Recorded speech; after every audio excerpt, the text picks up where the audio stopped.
Hello दोस्तों, स्वागत है आप सभी लोगों का आज के इस लेक्चर में। मेरा नाम है कुणाल और आज के इस लेक्चर में हम बात करने वाले हैं ह्यूमन कंप्यूटर इंटरेक्शन का पार्ट 3 लेक्चर के बारे में। इससे पहले हमने ऑलरेडी पार्ट 1 में बहुत सारे कंसेप्ट्स और इंट्रोडक्शन को देखा था एंड हमने पार्ट सेकंड में भी बहुत सारे कंसेप्ट को डिस्कस किया था। आज की वीडियो में हम यूबिक्यूअस कंप्यूटिंग या फिर जो है एचसीआई मोबाइल और बहुत सारे एप्लीकेशन वाले कंप्यूटिंग जितने होते हैं एचसीआई में जिसका रोल है, उन सबको हम देखने वाले हैं। क्या क्या टॉपिक्स हम कवर करने वाले हैं आज की वीडियो में, वो आपको डिस्क्रिप्शन में मिल जाएगा। आप जाके उसको चेकआउट कर सकते हो। अगर आपके सेमेस्टर में वो टॉपिक्स है तो आप इस लेक्चर से गो थ्रू कर सकते हो और पढ़ सकते हो, राइट। तो डिस्क्रिप्शन में आपको सारे टॉपिक्स मिल जाएंगे, टेलीग्राम चैनल मिल जाएगा लिंक उसका, जिससे आप ज्वाइन करके वहाँ पे नोट्स वगैरह एक्सेस कर पाए। ऑल्सो इस लेक्चर का नोट जो है वो मैं इसी वीडियो के नीचे डिस्क्रिप्शन में डाल दूंगा, ड्राइव का लिंक, आप वहां से भी इसको एक्सेस कर सकते हो जो नोट्स आपके स्क्रीन पर दिख रहे हैं, राइट। तो चलिए दोस्तों, आज का हमारा ये लेक्चर शुरू करते हैं विदाउट एनी फर्दर अडू, है ना।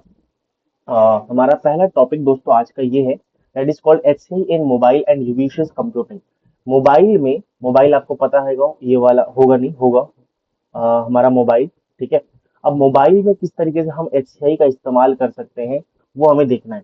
तो mobile HCI that is called हमारा mobile human computer interaction. Basically जब हम हैंड हेल्ड या फिर पोर्टेबल डिवाइसेस जैसे स्मार्ट वॉचेस हो गया, स्मार्टफोन हो गया, टैबलेट हो गया, हैंड हेल्ड डिवाइस मतलब फोन की तरह जो हैंड में हम पकड़ सकते हैं, बेसिकली वी कैन पोर्टेबल होता है वो, है ना। उसमें अगर दोस्तों हम कैसे इंटरैक्ट कर सकते हैं इन सब डिवाइसेस के साथ या फिर इन सब हैंडहेल्ड के साथ, इंटरैक्ट करने का तरीके की स्टडी को हम बोलते हैं मोबाइल ह्यूमन कंप्यूटर इंटरेक्शन। अब यूबिक्यूअस कंप्यूटिंग क्या होता है? यूबिक्यूअस कंप्यूटिंग मार्क वीजर 1991 में इन्होंने ये कंसेप्ट दिया था, जिसमें computing is integrated into everyday objects and environment so that technology becomes invisible, it disappears into the background. Pervasive computing जिसे हम बोलते हैं, इसका मतलब बेसिकली यूबिक्यूअस कंप्यूटिंग को ये क्वेश्चन आ सकता है, यूबिक्यूअस कंप्यूटिंग को हमारे पास परवेसिव कंप्यूटिंग भी बोला जाता है। दूसरा ये होता क्या है दोस्तों, जो भी हमारा एवरीडे ऑब्जेक्ट्स है, जैसे मान लो आपकी पानी की बोतल हो गई, जैसे मान लो आपका स्मार्ट वॉच हो गया, जैसे मान लो आपको कोई भी चीज जो आपको एवरीडे ऑब्जेक्ट्स आप देख रहे हो, उसमें अगर हम कंप्यूटिंग ले आएंगे और उसमें एक जरिया हम पैदा करेंगे जिसमें वो एनवायरनमेंट के साथ इंटरेक्ट कर पाए, यूजर के साथ इंटरेक्ट कर पाए और बेसिकली कंप्यूटेशन परफॉर्म कर पाए, तो उसको हम बोलेंगे दोस्तों यूबिक्यूअस कंप्यूटिंग। अब यूबिक्यूअस कंप्यूटिंग जो है वो, क्योंकि हम हर चीजों में कंप्यूटिंग ला रहे हैं, तो टेक्नोलॉजी जो है बैकग्राउंड में चल रही है बट हमें दिखाई नहीं देती है। तो technology disappears into the background, क्योंकि हमें दिखेगी नहीं बट वो टेक्नोलॉजी लग रही होगी, है ना। तो यूबिक्यूअस कंप्यूटिंग समझ में आ गया। अब कंप्यूटिंग एवोल्यूशन कैसे होगा? सबसे पहले मतलब कंप्यूटिंग का एवोल्यूशन कैसे हुआ? सबसे पहले तो हमारे पास बहुत सारे यूजर थे, एक पीसी यूज कर रहे थे, जैसे मेन फ्रेम हो गया। फिर पर्सनल कंप्यूटिंग आया जिसमें एक यूजर जो है वो एक ही पीसी को यूज कर रहा था। उसके बाद मोबाइल कंप्यूटिंग जो हम ऊपर बात करके आए, जिसमें एक यूजर जो है वो कुछ कुछ दो तीन डिवाइसेस को यूज करेगा। और यूबिक्यूअस कंप्यूटिंग का मतलब होता है कि एक यूजर जो है वो मल्टीपल डिवाइसेस, मेनी डिवाइसेस को यूज करेगा। तो अभी अगर मैं देखूं जर्नी कंप्यूटिंग का, तो हम क्या है, कंप्यूटिंग एक ही डिवाइस में हो रहा था पहले, और हम धीरे धीरे करके कंप्यूटिंग इन मेनी डिवाइसेस तक आ रहे हैं। अब कैरेक्टरिस्टिक्स एंड मोबाइल या फिर जो यूबिक्यूअस कंप्यूटिंग है या फिर मोबाइल एचसीआई का जो कैरेक्टरिस्टिक्स है वो पढ़ लेते हैं। पहली बात तो बहुत इंपॉर्टेंट कैरेक्टरिस्टिक्स होता है पोर्टेबिलिटी। पोर्टेबिलिटी मतलब जहां चाहो वहां ले जाओ, बिकॉज स्मॉल है, इजी टू कैरी है। Context awareness, basically location, time, user activity, ये सब बहुत पता करना इजी हो जाता है। Connectivity, wifi, 4G 5G Bluetooth हर जगह से कनेक्ट हो सकता है। कंप्यूटिंग बिल्ट ऑन ऑब्जेक्ट्स, हम ऑब्जेक्ट्स के ऊपर कंप्यूटिंग लगा रहे हैं, जैसे स्मार्ट वॉच हो गया, स्मार्ट फ्रिज हो गया। इनविजिबिलिटी मतलब टेक्नोलॉजी फेड्स इनटू बैकग्राउंड, मैंने आपको एक्सप्लेन कर दिया है। Heterogeneity, many device work together, smart watch हो गया, एलेक्सा हो गया, मान लो हमारे पास लाइट हो गया, लाइट बल्ब हो गया, कोई भी चीज हो वो एक साथ काम कर रही है एक ही एनवायरमेंट में, तो हो गया हेट्रोजेनिटी के नाम पे। डिजाइन चैलेंजेस, क्या क्या हमारे पास चैलेंजेस फेस करना पड़ता है जब हम मोबाइल का जो है ह्यूमन कंप्यूटर इंटरेक्शन बना रहे हैं। पहला जो डिजाइन चैलेंज है that is called small screen size, क्योंकि लिमिटेड स्पेस होता है दोस्तों कंटेंट के लिए, छोटा स्क्रीन होता है, तो जो भी चीजें दिखानी है वो इस स्क्रीन के अंदर दायरे में रह के ही दिखाना है। तो एक स्मॉल स्क्रीन साइज हमें यहाँ पे दिक्कत करती है।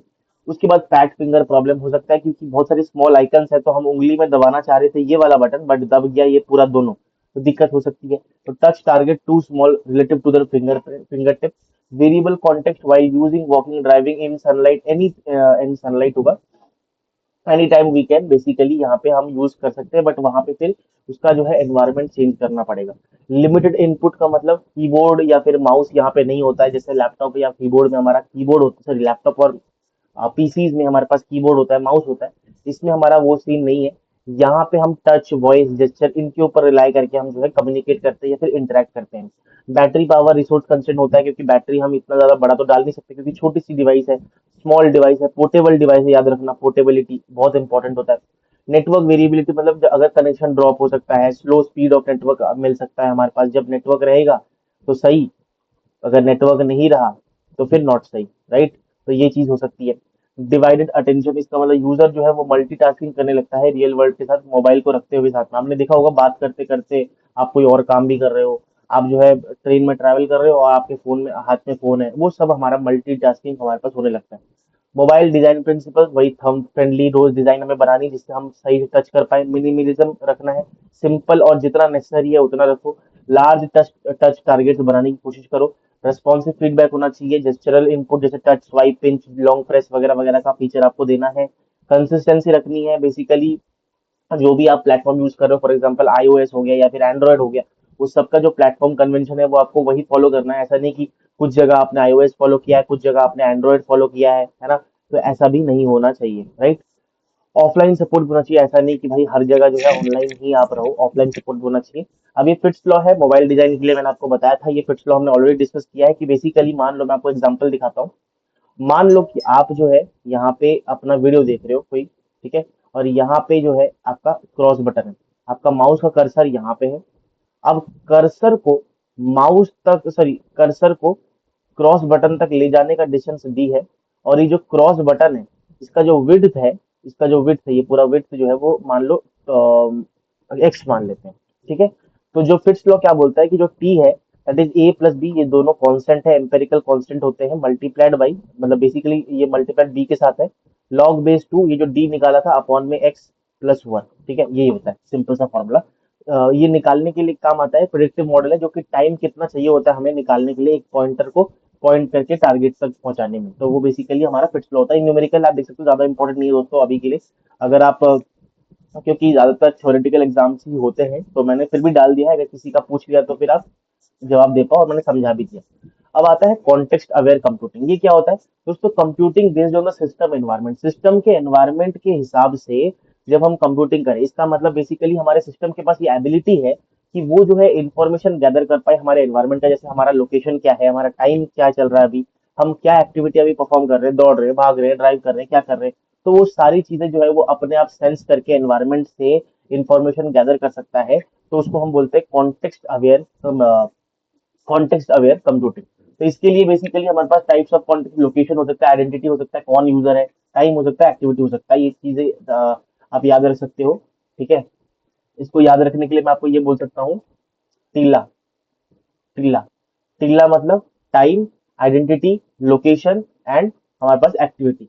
ये टीला जो है, कॉन्टेक्स्ट अवेयरनेस जो है कंप्यूटिंग, टीला याद रख सकता है या फिर गैदर करता है टीला का इंफॉर्मेशन, ठीक है। अब लोकेशन के लिए सेंसर चाहिए होंगे, एक्टिविटी सेंसर चाहिए होगा, टाइम कैलेंडर चाहिए होगा जहां से आप फेच करोगे टाइम, और इधर आइडेंटिटी के लिए यूजर की आईडी चाहिए होगी जिससे वो यूजर को पता लगा पाए। तो ये सबका इस्तेमाल करके एनवायरनमेंट को सेंस करके बिहेवियर चेंज करेगा अपना कॉन्टेक्स्ट अवेयरनेस एप्लीकेशन या फिर कॉन्टेक्स्ट अवेयर अवेयर कंप्यूटिंग, ठीक है। तो ये हो गया। Now comes IoT and HCI. IoT and HCI क्या होता है? IoT that is called internet of things. जब दोस्तों कोई भी फिजिकल हमारे डे टू डे लाइफ में ऑब्जेक्ट है, उसके अंदर मैं सेंसर लगा देता हूँ, क्या लगा देता हूँ? सेंसर लगा देता हूँ, जिससे वो एक सॉफ्टवेयर के साथ कनेक्ट हो पाए, और ये सॉफ्टवेयर को डेटा भेज पाए, और ये जो डेटा है ये बेसिकली मैं इंटरनेट के थ्रू एक्सचेंज कर पाऊँ, है ना, सीधी सी बात है। तो network of physical objects embedded with sensors and software that connect and exchange data over the internet. Smart bulb हो गया, स्मार्ट लॉक्स हो गया, स्मार्ट कार्स हो गया, ये सारे हमारे पास जो भी स्मार्ट हो जाता है वो आईओटी के साथ एम्बेडेड होता है। अब एचसीआई कैसे लगा? एचसीआई में चैलेंजेस क्या फेस करती है? सबसे पहली बात तो सिंगल यूजर मल्टीपल डिवाइस को यूज कर रहा है, तो प्राइवेसी सिक्योरिटी इशू कंसर्न आ सकता है। अलग अलग डिवाइस के फंक्शन को डिस्कवर करना, ये एक प्रॉब्लम आ सकता है, ठीक है, क्योंकि इंटरेक्शन कर रहे हैं। तो सबकी सब में हमने जब कंप्यूटिंग डाल दिया है, आईओटी डाल दिया है, सेंसर डाले हैं, तो कौन कितना फंक्शन परफॉर्म कर सकता है ये निकालना, ये पता लगाना थोड़ा सा मुश्किल की बात होती है ना। दोस्तों आता है हमारे पास वेरिएबल कंप्यूटिंग। वेरिएबल कंप्यूटिंग क्या होता है? Wearables are computers worn on the body, जैसे smart watch, fitness band, AR glasses, smart ring, smart clothing वगैरह वगैरह। तो बेसिकली अगर हम कंप्यूटिंग को ऐसी चीजों में ले आए जो कि हम डे टू डे लाइफ में उसको पहनते हैं या फिर वो हमारे बॉडी के ऊपर रहता है, उसको हम बोलते हैं वेयरेबल कंप्यूटिंग। जैसे स्मार्ट क्लोथिंग हो गया, स्मार्ट रिंग हो गया, स्मार्ट वॉच हो गया, फिटनेस बैंड आपने देखा होगा, बहुत सारे क्रिकेटर्स, बहुत सारे जिम ट्रेनर्स भी पहनते हैं। तो बेसिकली ये सारे हमारे पास वेरिएबल कंप्यूटिंग होता है। तो इसमें डिजाइन कंसिडरेशन क्या हमें करनी चाहिए? पहली बात तो ग्लैंसेबिलिटी, इसका मतलब इंफॉर्मेशन जो है एट अ ग्लांस हमें मिल जाए, मतलब क्विक रिस्पॉन्स मिले, एक ही बारे में देख के जो इन्फॉर्मेशन चाहिए मेरे को वो मिल जाए, मेरे को फालतू में बहुत सर्च ना करना पड़े, मेरे को क्विक रिस्पॉन्स आप कह सकते हो चाहिए। मिनिमल इनपुट, इसका मतलब कीबोर्ड वगैरह कुछ नहीं है, तो वॉइस और टैप्स पे ही मेरे को यहाँ पे जो है रिलाई करना पड़ेगा। कंफर्ट, क्योंकि मैं इसको बहुत टाइम तक पहन के रखूंगा तो मेरे को बहुत ज्यादा अच्छा कंफर्ट होना चाहिए। पावर एफिशिएंसी, क्योंकि बहुत छोटा डिवाइस होगा, तो इसलिए बैटरी जो है वो एफिशिएंट होना चाहिए, वो बेसिकली हमारे पास थ्रूपुट सही देना चाहिए और लेस पावर का होना चाहिए। हेल्थ और सेफ्टी इश्यूज नहीं होनी चाहिए, स्किन कॉन्टेक्ट से रेडिएशन या फिर इरिटेशन नहीं होना चाहिए, ठीक है। तो ये सब कुछ डिजाइन कंसिडरेशन है वेरिएबल्स को बनाने के लिए।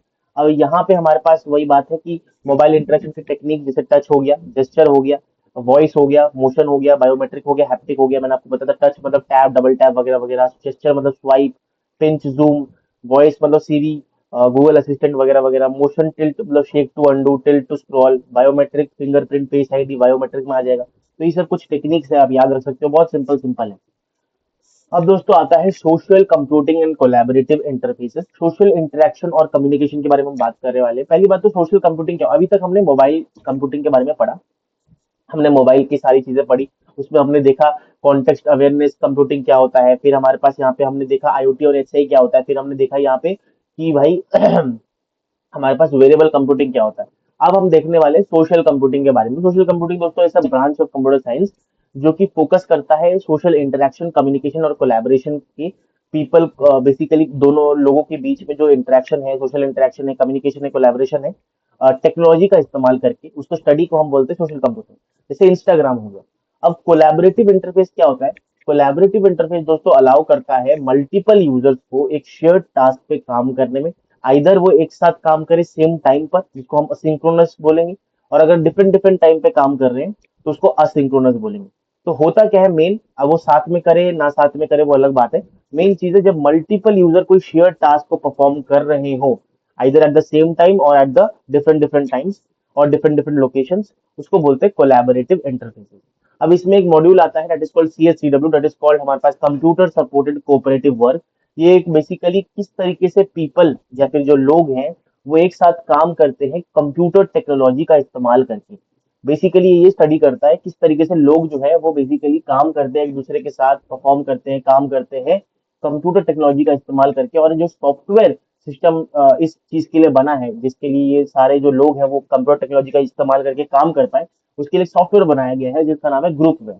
अब ये ग्रुपवेयर हमारे पास दो टाइप के हो सकते हैं। सॉफ्टवेयर है बेसिकली, मैंने बताया आपको, built for CSCW।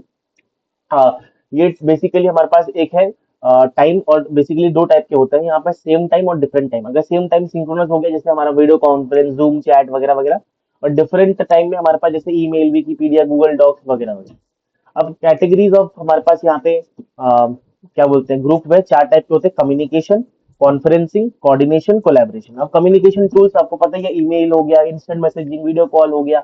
Conferencing tool हमारे पास जूम हो गया, माइक्रोसॉफ्ट टीम्स हो गया। कोऑर्डिनेशन मतलब कैलेंडर, प्रोजेक्ट ट्रैकर हो गया, माइक्रोसॉफ्ट टू डू लिस्ट हो गया। कोलैबोरेशन टूल्स हमारा share editor, git version control करने के लिए, ये सारे हमारे पास कोलैबोरेशन टूल्स हो गए। Awareness in collaboration, group awareness basically क्या होता है? The understanding of what others collaborator are doing. मतलब बेसिकली बहुत लोग मिलके जो है एक चीज पे काम कर रहे हो, ठीक है। अब ग्रुप अवेयरनेस का मतलब क्या होता है? आपको जो है पता रहना चाहिए कि भाई बाकी लोग क्या कर रहे हैं, हमारे ग्रुप में कौन सा क्या काम कर रहा है, अभी वो कहाँ पे है, और वो कौन सा काम कहाँ पे किधर कर रहा है, ये सारी चीजें आपको भी पता होनी चाहिए। That is a very essential part for a smooth team work. अब टाइप्स ऑफ अवेयरनेस हमारे पास प्रेजेंस होता है, वर्क स्पेस होता है, एक्टिविटी और सोशल अवेयरनेस। प्रेजेंस मतलब कौन अभी ऑनलाइन है, या फिर बेसिकली कह सकते हैं कौन अभी करंटली काम कर रहा है। वर्क स्पेस अवेयरनेस बोलता है कि कहाँ पे कोलैबोरेटर जो है अभी काम कर रहे हैं, कौन से प्लेटफॉर्म में, कोई फिजिकल स्पेस है, वो सारी चीजें।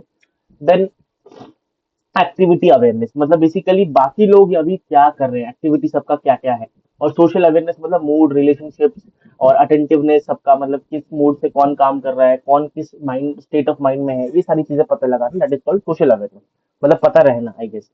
देन होता है आर्किटेक्चर ऑफ कोलैबोरेटिव सिस्टम। वही बात है, एक शेयर्ड सर्वर होता है, एक शेयर्ड हमारे पास टास्क होता है और बहुत सारे मल्टीपल यूजर्स को कर रहे हैं। अब चैलेंजेस क्या फेस करनी पड़ती है यहाँ पे दोस्तों? Concurrency control, conflict resolution, latency और कंसिस्टेंसी। कॉन्करेंसी कंट्रोल मतलब मान लो कि दो यूजर सी है और यूजर डी है, दोनों शेयर टास्क पे काम कर रहे हैं। इसने जो है एक्स की वैल्यू मान लो 2 कर दी और ये आता है, ये भी सेम टाइम कर रहा है, तो एक्स की वैल्यू 4 कर दिया। अब दोनों में हमारे पास यहाँ पे देख सकते हो कि यहाँ पे इनकंसिस्टेंसी आ गई। तो two users editing the same line, who wins, है ना? सही बात है।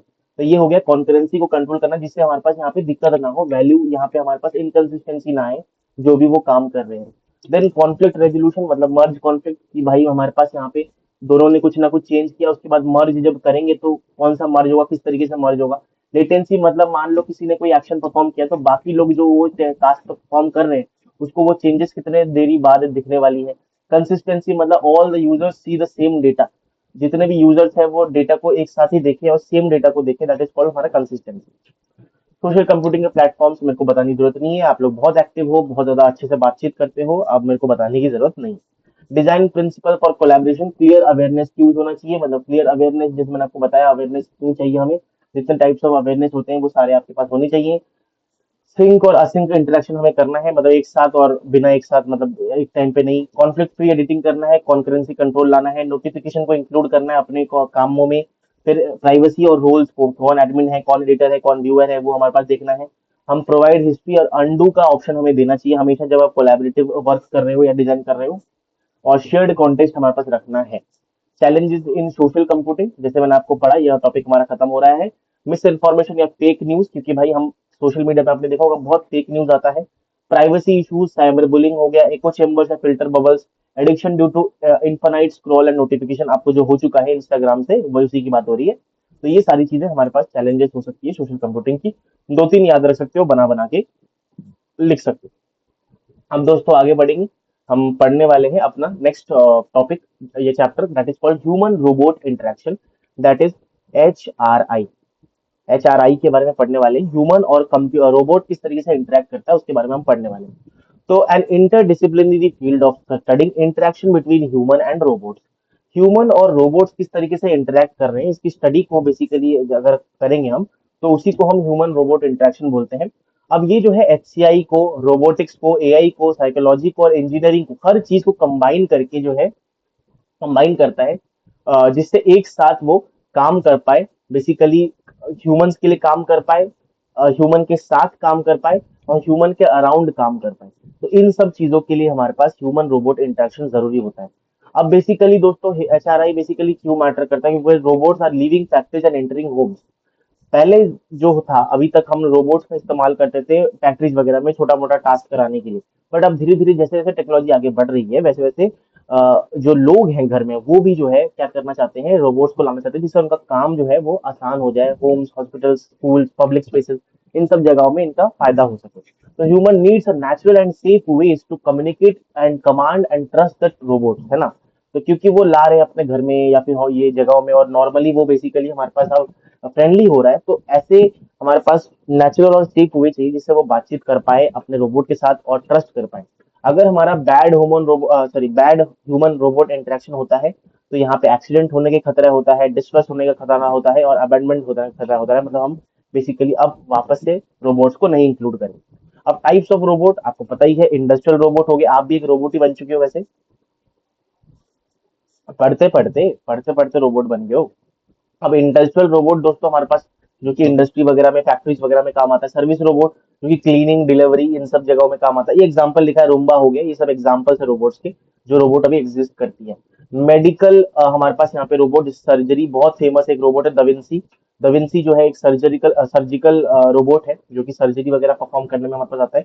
सोशल कंपेनियन रोबोट हमारा पेपर सोफिया वगैरह हो गया, सोशल, या फिर आप कह सकते हो इंटरेक्ट करने के लिए, जो सोशल प्लेसेस होते हैं वहां जाके लोगों के साथ इंटरेक्ट करने के लिए जो रोबोट बना है। मिलिट्री या फिर एक्सप्लोरेशन रोबोट, जो कि ड्रोन, मार्स रोवर्स हो गया, जो कि मिलिट्री पर्पस के लिए बना है। और कोबोट्स मतलब collaborative robot working with humans. तो ऐसे रोबोट जो कि कोलैबोरेट कर रहे हैं, एक साथ काम कर रहे हैं हमारी ह्यूमन के साथ। चैट जीपीटी हो गया, बट वो रोबोट हम नहीं कह सकते उसको, दैट इज चैट जीपीटी अगर फिजिकली प्रेजेंट है कहीं पे और वो एक रोबोट की तरह, मतलब उसके पास सब कुछ हार्डवेयर वगैरह है, तो वो एक कोबोट बन जाएगा। तो लेवल्स ऑफ रोबोट ऑटोनॉमी ये कुछ है हमारे पास। Teleoperation, assisted, semi autonomous, supervise, fully autonomous. Teleoperation मतलब ह्यूमन जो है सारे एक्शन उस रोबोट का परफॉर्म कंट्रोल करेगा। ह्यूमन जो है कंट्रोल तो करेगा ही, बट रोबोट पूरे हेल्प करेगा बस, ठीक है, क्योंकि ह्यूमन जो है कंट्रोल में रहेगा, बस रोबोट हमारा थोड़ा थोड़ा हेल्प कर देगा।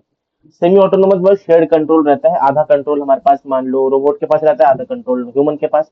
सुपरवाइज में रोबोट एक्ट करेगा, ह्यूमन जो है वो बस मॉनिटर करेगा, उसको जो बोलेगा वो करेगा उसको। फुल्ली ऑटोनोमस मतलब रोबोट डिसाइड करेगा और बस अपने आप से ही वो काम करेगा, मतलब बेसिकली सारा उसको पावर दे दिया गया। ह्यूमन रोबोट इंटरेक्शन लूप, हमारे पास ह्यूमन जो है कमांड वगैरह देगा, रोबोट उसको सेंस करेगा, डिसाइड करेगा क्या करना है, एनवायरमेंट का सेंस करेगा, एक्शन परफॉर्म करेगा, फीडबैक देगा, और फिर ह्यूमन वापस से ही चलता रहेगा। That is a simple human interaction loop. अब कम्युनिकेशन मॉडलिटीज, किस तरीके से हम रोबोट के साथ कम्युनिकेट कर सकते हैं, स्पीच के थ्रू, जेस्चर के थ्रू, गेज या फिर फेशियल एक्सप्रेशन हो गया, आई ट्रैकिंग या फिर एक्सप्रेशन रिकॉग्निशन से, टच के थ्रू, मूवमेंट के थ्रू, जीयूआई या फिर मोबाइल ऐप होता है तो उसके थ्रू। अब यहाँ पे ट्रस्ट इन एचआरआई, बेसिकली दोस्तों ट्रस्ट जो है बहुत ज्यादा इंपॉर्टेंट होता है।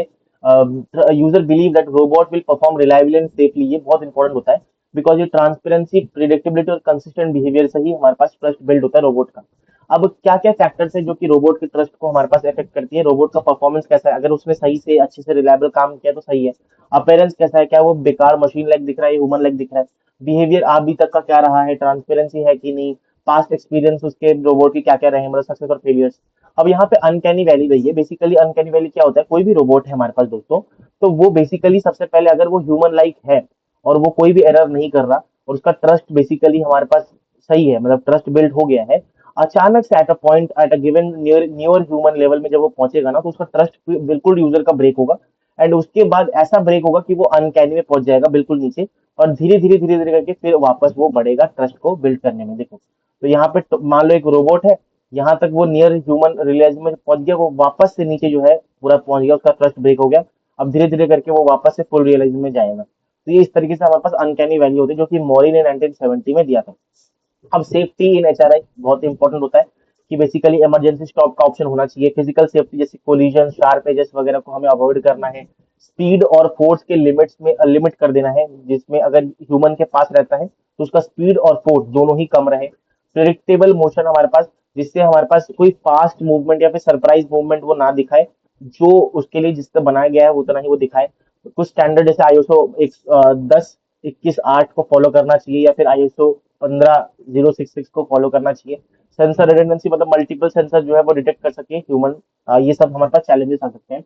अभी असीमोव का हमारे पास 3 लॉ है कि क्या एक रोबोट को करना चाहिए। Robot may not injure a woman, हाँ वुमन कह रहा हूँ, ह्यूमन, हाँ ठीक है। उसके बाद robot must obey orders from humans and robot must protect its own existence. ये कुछ लॉज हैं जो कि रोबोट को माननी चाहिए, बेसिकली रोबोट बनाने टाइम हमें ध्यान में रखनी चाहिए।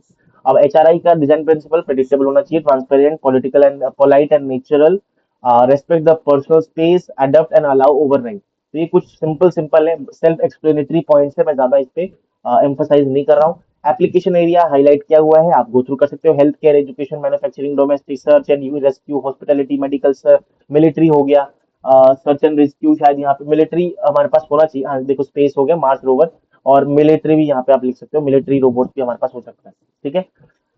Now the topic is ethical considerations in SGI, HCI। Ethical consideration दोस्तों क्या होता है, जब हम कुछ मॉरल प्रिंसिपल्स के बारे में स्टडी करते हैं कि हमें जो मॉरल प्रिंसिपल ध्यान में रखना चाहिए जब हम कोई भी डिजाइन को डेवलप कर रहे हैं या फिर इंटरेक्टिव सिस्टम्स बना रहे हैं, तो ऐसी कौन सी चीजें हैं जो मॉरल सिस्टम्स है, मॉरल एथिक्स है, जो हमको फॉलो करने चाहिए, मतलब बेसिकली अच्छी बातें, या फिर आप कह सकते हो अच्छे रूल्स जो हमें फॉलो करना चाहिए, जो कि बाकी जो सोसाइटी के लोग हैं, सोसाइटी वन, सोसाइटी और पूरे वर्ल्ड के लोग हैं, उनके लिए एक भला काम, जैसे बोलते नहीं है कि मम्मी बोलती है हमें भला काम करो, है ना, हमेशा भला काम करो, लोगों के लिए भला करो।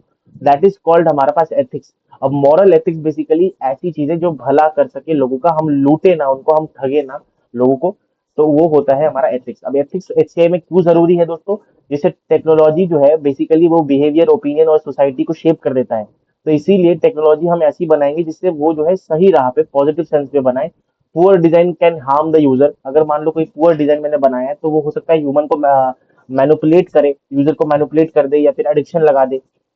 हाँ, हमारा जो एथिक्स है वो बेसिकली जीडीपीआर मतलब लॉस वगैरह, आईटी एक्ट वगैरह को फॉलो करना चाहिए, जिससे वो डिजाइनर्स जो है वो उनको अकाउंटेबिलिटी मिले, यूजर जो है वो ट्रस्ट करे प्रोडक्ट को with sensitive personal data. Basically user अगर अपना पर्सनल डेटा कोई वेबसाइट में दे रहे हैं तो उनको ट्रस्ट जरूरी होता है, जैसे एथिक्स अगर होगा तो ही वो ट्रस्ट हमारे पास बिल्ड हो पाएगा। अब कोर एथिकल प्रिंसिपल प्राइवेसी होनी चाहिए, autonomy, beneficence, non maleficence, justice, accountability, transparency. तो ये सब सेल्फ एक्सप्लेनेटरी है। प्रोटेक्ट मतलब यूजर डेटा को प्रोटेक्ट करो, let user the decide, do good, मतलब वही सब बातें। तो ये सिंपल सिंपल आप बना के लिख सकते हो। अब प्राइवेसी एंड डेटा प्रोटेक्शन हमारे पास जो right of individual to control what information, मतलब बेसिकली प्राइवेसी क्या होता है, कोई भी यूजर का क्या डेटा कलेक्ट हो रहा है, कहाँ पे स्टोर हो रहा है, कहाँ पे यूज हो रहा है और कहाँ पे शेयर हो रहा है, ये सारी चीजें यूजर को पता होनी चाहिए या फिर यूजर के पास कंट्रोल होनी चाहिए, उसी को प्राइवेसी बोलते हैं।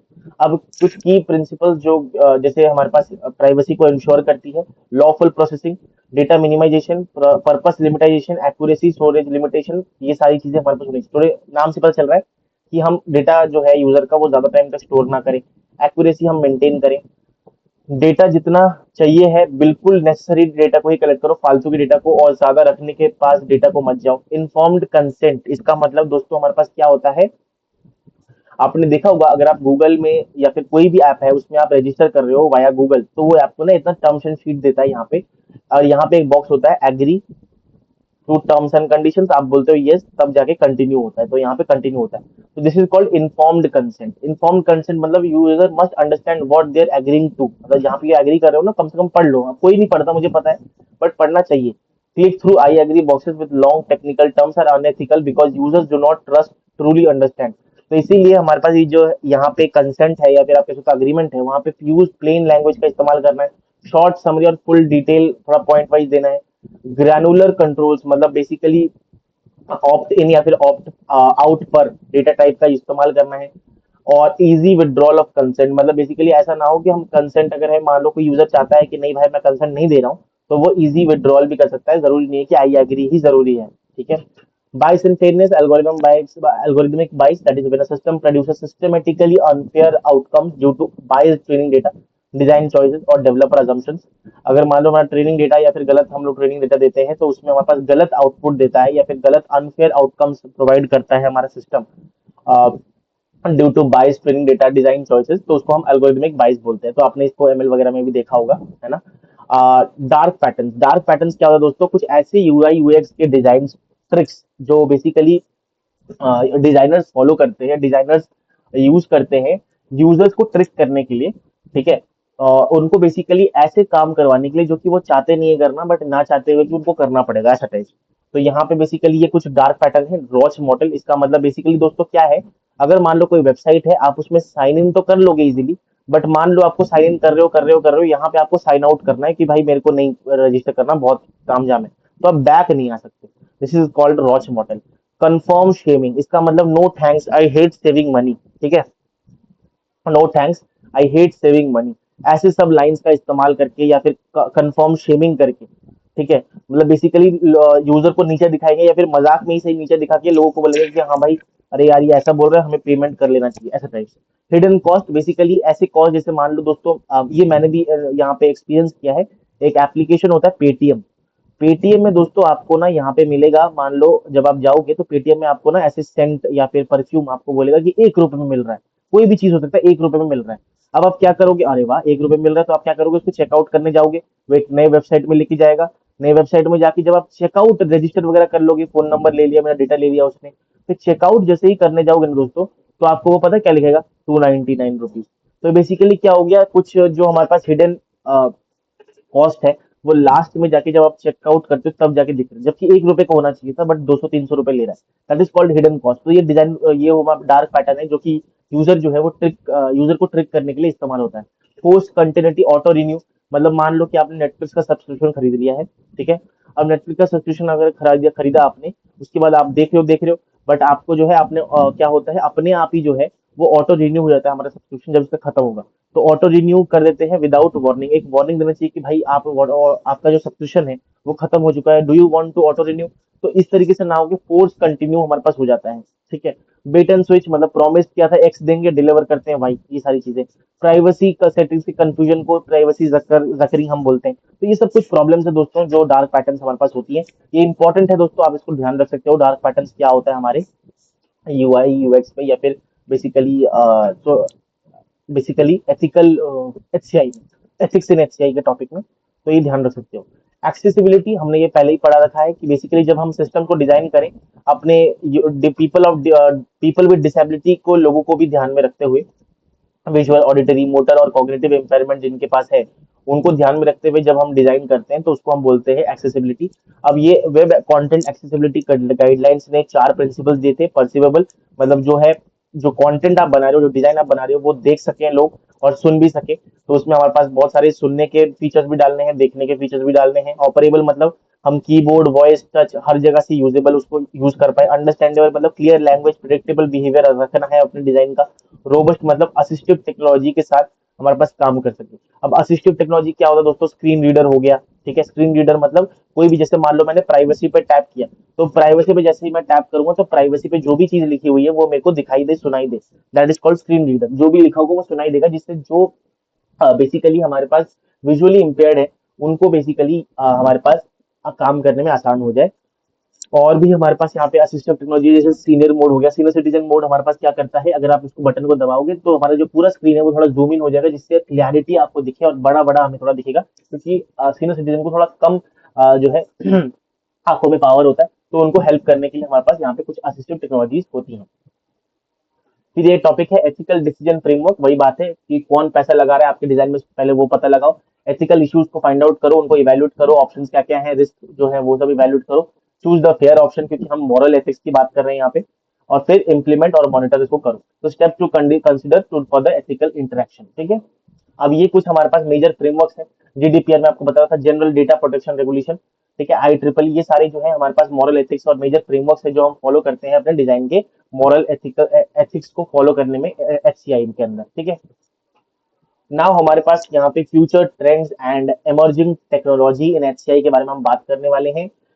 फ्यूचर ट्रेंड की अगर मैं बात करता हूँ दोस्तों, तो एचसीआई जो है वो रैपिडली इवॉल्व हो रहा है। और हमारा जो फ्यूचर है वो स्क्रीन बेस्ड इंटरेक्शन से नेचुरल, मल्टी मॉडल और इंटेलिजेंट इमर्सिव एक्सपीरियंस की तरफ आगे बढ़ रहा है, जिसमें हमारा आता है एक्सटेंडेड, मतलब मेटावर्स आ जाता है। अब एक्सआर जो है, दैट इज कॉल्ड हमारा extended reality, that is umbrella term, जिसके अंदर हमारे पास 3 टर्म और आती है, that is called VR, AR, MR. VR मतलब वर्चुअल रियलिटी, जिसमें हमारे पास फुल्ली जो वर्चुअल वर्ल्ड हमारा होता है, जब हम पूरे डिजिटल ऑब्जेक्ट को वर्चुअली ले आते हैं, डिजिटल ऑब्जेक्ट को ट्विन बना देते हैं उसका, कोई भी फिजिकल ऑब्जेक्ट है उसका डिजिटल वर्जन बना देते हैं, तो उसको एक दुनिया बनाते हैं हम, मान लो virtual world, that is called VR. अब जिस डिवाइसेस का इस्तेमाल करके हम इस चीज को देखते हैं, that is called augmented reality. और इन द मिक्स मतलब बेसिकली फिजिकल और रियल वर्ल्ड जब मैच करने लगता है, इंटरेक्ट करता है एक दूसरे के साथ, दैट इज कॉल्ड हमारा मिक्स्ड रियलिटी। तो रियल वर्ल्ड अभी जो चल रहा है, अभी जो है वो धीरे धीरे करके हमारा natural, multi modal, intelligent system की तरफ जा रहा है, दैट इज कॉल्ड हमारा वीआर की तरफ जा रहा है। एप्लीकेशन, गेम ट्रेनिंग वगैरह पता ही आपको, एजुकेट मेटावर्स आगे जिसने पढ़ा है, मैंने मेटावर्स का यहाँ पे दोस्तों पूरा लेक्चर वन शॉट में कवर किया है, और लेक्चर्स पार्ट वाइज भी है, तो आप जाके देख सकते हो, इसी प्लेलिस्ट में आपको दिख जाएगा। देन दोस्तों बीसीआई, अब ये बीसीआई दैट इज बेसिकली हमारे पास ब्रेन कंप्यूटर इंटरफेस। ये हमारा डायरेक्ट कम्युनिकेशन चैनल होता है, जब हम ब्रेन और जो भी एक्सटर्नल डिवाइस है वो एक साथ कम्युनिकेट करना। ये सारे फ्यूचर टर्म्स है, अभी तक ये आया नहीं है, बेसिकली इस पे रिसर्च चल रहा है। अब जैसे हमारा न्यूरल लिंक हो गया, इन्वेसिव हो सकता है, नॉन इन्वेसिव हो सकता है, ये सब ज्यादा आपको डिटेल में जाने की जरूरत नहीं है। बेसिकली जब हमारा ब्रेन डायरेक्टली बात करता है हमारे एक्सटर्नल डिवाइसेस से, बाईपासिंग द मसल्स, क्योंकि अभी क्या हो रहा है कि पहले हम कोई भी डिवाइस है वो मसल से इंटरेक्ट कर रहा है, मसल सिग्नल भेज रही है ब्रेन को, उसके बाद इंटरेक्शन हो रहा है। बट डायरेक्टली अगर मेरे को ब्रेन और एक्सटर्नल डिवाइस का इंटरेक्शन करना है, that is called brain computer interface, उसके लिए भी हमारे इंटरेक्शन स्टेप्स और डिजाइन स्टेप्स को फॉलो करना पड़ेगा। Voice and conversational interfaces, voice जो है वो बेसिकली आजकल जो है कोई टच या फिर इनपुट वगैरह नहीं करना चाहता, आजकल ज्यादा वॉइस पे काम हो रहा है, जैसे voice assistant, Siri, Google assistant वगैरह वगैरह हो गया हमारे पास। LLM power chatbots, large language model chatbot, chat GPT, Claude, Gemini वगैरह, ठीक है। मल्टीलिंगुअल सपोर्ट मतलब लैंग्वेज बैरियर को हटा के मल्टीलिंगुअल सपोर्ट से हम बातचीत कर सकते हैं। तो ये सारी चीजें आजकल हमारे पास यहाँ पे वॉइस एंड कॉन्वर्जेशनल इंटरफेसेस में होने लगी हैं। अब आता है हमारे पास इंटेलिजेंट यूआई। इंटेलिजेंट यूआई दोस्तों क्या होता है? ऐसे इंटरफेसेस जो कि लर्न करते हैं यूजर के बिहेवियर को, और नेक्स्ट जो एक्शंस है वो प्रेडिक्ट करते हैं उस बिहेवियर को लेकर, अडॉप्ट करते हैं उसके बाद अपने आप को automatically. Personalise feed, predictive text, recommendation system, ये सारे उसके एग्जांपल्स हैं। इंटेलिजेंट मतलब नेटफ्लिक्स मान लो। नेटफ्लिक्स क्या करता है दोस्तों? आप जो भी मूवीज देखते हो उसको रेकमेंड, उसको बेसिकली एनालाइज करता है कि अच्छा है, इसको थ्रिलर पसंद है, उसके बाद वो थ्रिलर थ्रिलर दिखाने लगता है। दैट इज कॉल्ड हमारा इंटेलिजेंट यूआई। अब कमांड बेस से हम इंटेंट बेस्ड इंटरेक्शन में पहुंच गए हैं, स्टैटिक से हमारे पास पर्सनलाइज्ड इंटरफेसेस पहुंच गए हैं, ह्यूमन ड्रिवन से एजेंटिक एआई जो कि खुद एक्शन परफॉर्म कर देता है, उसमें हम पहुंच गए हैं। इफेक्टिव कंप्यूटिंग क्या होता है दोस्तों? Systems that recognise, interpret and respond to human emotions via facial expression, voice tone, body language, psychological signals. तो बॉडी लैंग्वेज, फेशियल एक्सप्रेशन या फिर साइकोलॉजिकल सिग्नल्स, इन सब का इस्तेमाल करके जो आपके इमोशंस को बेसिकली समझ के, इंटरैक्ट करके, इंटरप्रेट करके एक्शन परफॉर्म कर रहा है, that is called effective computing. तो mental health apps, driver fatigue detection, इन सब जगहों में काम आता है। हैप्टिक्स वगैरह मतलब बेसिकली टच, एक सेंस ऑफ टच, जो हैप्टिक का मतलब सेंस ऑफ टच होता है। तो ऐसे ही हमारे पास यहाँ पे सिस्टम जो कि सेंस ऑफ टच हमें प्रोवाइड करे, गेमिंग कंट्रोलर हो गया, वीआर ग्लव हो गया मतलब virtual reality glove, surgical robots हो गया, टच स्क्रीन हो गया, ये सब हमारे पास हैप्टिक फीडबैक प्रोवाइड करती है। एक वाइब्रेशन हो गया, एक फोर्स हो गया, हमें प्रोवाइड करता है, सेंस ऑफ टच हमें फील होता है। जेस्चर और गेज बेस्ड इंटरेक्शन, जेस्चर का मतलब हमारा कैमरा जो है वो हमारे हैंड या बॉडी को, मूवमेंट को डिटेक्ट करेगा, उसके बाद वो जो है अपना एक्शन या कमांड ले लेगा। आई ट्रैकिंग मतलब interface respond to where the user is looking at. Tangible user interfaces, जब हम फिजिकल ऑब्जेक्ट्स को मैनिपुलेट करते हैं, यूजर जो है फिजिकल ऑब्जेक्ट को मैनिपुलेट करता है जिससे वो डिजिटल इंफॉर्मेशन के साथ इंटरेक्ट कर पाए। ठीक है, जैसे Microsoft surface table, Reactable music instrument वगैरह वगैरह। तो interfaces that let user manipulate physical objects to interact with digital information. Physical objects को मैनिपुलेट करके इंटरेक्ट करना डिजिटल इंफॉर्मेशन के साथ, that is called tangible user interfaces. अब एज कंप्यूटिंग और हमारे पास यहाँ पे क्वांटम कंप्यूटिंग। एज का मतलब जो हम near the device, near the मतलब फोन के पास या फिर जहाँ पे आप यूज कर रहे हो वहां पे हम कंप्यूटिंग प्रोसेस या प्रोसेसिंग जो है वो अप्लाई करते हैं, परफॉर्म करते हैं, that is called edge computing. Quantum computing हमारे पास होता है जब न्यू कंप्यूटेशन मॉडल जो एचसीआई जो है must design ways for human to program and trust quantum system. तो ये बेसिकली हमारे पास एक न्यू टर्म है, एक कह सकते हैं कि एमर्जिंग टर्म है क्वांटम कंप्यूटिंग। फ्यूचर ट्रेंड वही बात है, पहले जो है कीबोर्ड माउस यूज होता था, अब जो है टच वॉइस मोबाइल यूज होने लगा है। नियर फ्यूचर में एआर वीआर एआई जेस्चर वगैरह यूज होगा। और उसके बाद फार फ्यूचर मतलब बहुत दिनों बाद जो है, और उसके आगे हमारे पास BCA that is brain computer interface. Direct brain जो है वो हमारा डिवाइस के साथ इंटरेक्ट करेगा, मसल यहाँ पे नहीं रहेगा, हट जाएगा। इफेक्टिव एआई मैंने आपको यहाँ पे बताया। इफेक्टिव एआई क्या होता है दोस्तों? ह्यूमन के इमोशंस को देखकर, ह्यूमन के इमोशंस को रिकॉग्नाइज करके, इंटरप्रेट करके वो क्या करेगा, एक्शन परफॉर्म करेगा या फिर कंप्यूटिंग परफॉर्म करेगा। बट इसमें जैसे जैसे ये सब आगे बढ़ता जा रहा है वो सब तो बढ़िया है, बट इसमें रिस्क भी बहुत सारे हैं। डीप फेक होने का रिस्क, डीप फेक मतलब synthetic media, synthetic fake images, fake videos, loss of privacy, privacy issues बहुत ज्यादा हो सकता है। न्यूरल डेटा मतलब हमारे पास बीसीआई जो हमारा ब्रेन का न्यूरल डेटा है वहां पे लीक हो सकता है, उसकी प्राइवेसी इशू आ सकती है। जॉब का यहाँ पे शिफ्ट हो सकता है। ओवर डिपेंडेंस टेक्नोलॉजी के ऊपर हमारे पास हो सकता है। तो ये कुछ कुछ हमारे पास रिस्क भी है, जो टेक्नोलॉजी आगे बढ़ रहा है बट उसके साथ रिस्क भी हमारे पास यहाँ पे आगे आगे बढ़ता रहेगा। And yes that's it for today's lecture दोस्तों। आज इसी वीडियो के साथ दोस्तों हमने आज का पूरा जो लेक्चर है वो तो समाप्त किया ही है। साथ ही साथ दोस्तों हमने ह्यूमन कंप्यूटर इंटरफेस जो ये पूरा सब्जेक्ट है उसको भी मैंने जितना हो सके मैंने कवर करने की कोशिश की है। मैंने ट्राई किया है जो सेमेस्टर में पूछा जाता है मैं सारे टॉपिक्स को यहाँ पे कवर करूँ आपके सामने। और नोट्स जो है वो आपको सारे डिस्क्रिप्शन में मिल जाएंगे, आप उसको एक्सेस कर सकते हो। अगर दोस्तों आपको सेमेस्टर एग्जाम्स में कोई भी फायदा मिला हो इन वीडियो से, इन लेक्चर से, तो please hit the like button right away. अपने दोस्तों के साथ इस वीडियो को शेयर कीजिए और इस वीडियो को लाइक भी कीजिए। And yes that's it for today's lecture, today's subject. And ये हमारा यहाँ पे ह्यूमन कंप्यूटर इंटरफेस यहाँ पे समाप्त होता है। हम मिलेंगे ऐसे एक धमाकेदार सब्जेक्ट में, तब तक के लिए thank you so much, bye bye.